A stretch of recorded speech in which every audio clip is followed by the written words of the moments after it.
usta bilan ustani farqi bor-da, prosta. Men ustalarni yomonlamoqchi emasman. Qara, yaqinda bitta bivaydini kraska yozib qo'ygan joyini ko'rsatdim-da. Kommentga bitta bola yozib yuboribdi. "Okey, ustalarni yomonlamayman" deb. Ustalarni men yomonlamayman. Nima desanglar, men o'zim ustachilikdan chiqqanman, shu ishni qilyapman. Usta bilan ustani farqi bor-da, prosta. Ishini ras pulini olyaptimi, chiroyli qilib berish kerak. Mana shu ham hozir shu xunush bo'lganda, qara. Mana shu miyatina qilganda men ham qolib ketgan.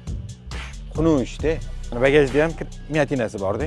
Bilmay, yaxshi tanimagan odamlarga ham berib qo'yadigan odamlar bor. Birov urib oladi, o'zini ustasiga olib boradi, qildirib beradi.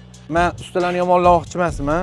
Yaxshi fikrdaman har doim. Prosta o'tgan puliga mashinani chiroyli qilib bitirib bersa, ana ega ham bor, ko'ngli joyiga tushib, rozi bo'lib berib ketadi-ku pulni. To'liq diagnostika qilib bo'ldik. Hamma ma'lumotlarni video davomida qo'yib o'tdik. Mashinamizning kompyuterni bloki ham alishgan ekan, VIN kod raqamlari, kuzov raqamlari bilan to'g'ri kelmayapti o'rtoqlar.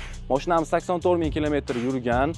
Kraskalar top-toza chiqdi, o'rtoqlar. Xo'p, narxiga keladigan bo'lsak, mashinamiz 19900 dollarga baraka bo'lgan ekan. Hozir yana dogovor qilishadigan bo'lishyapti.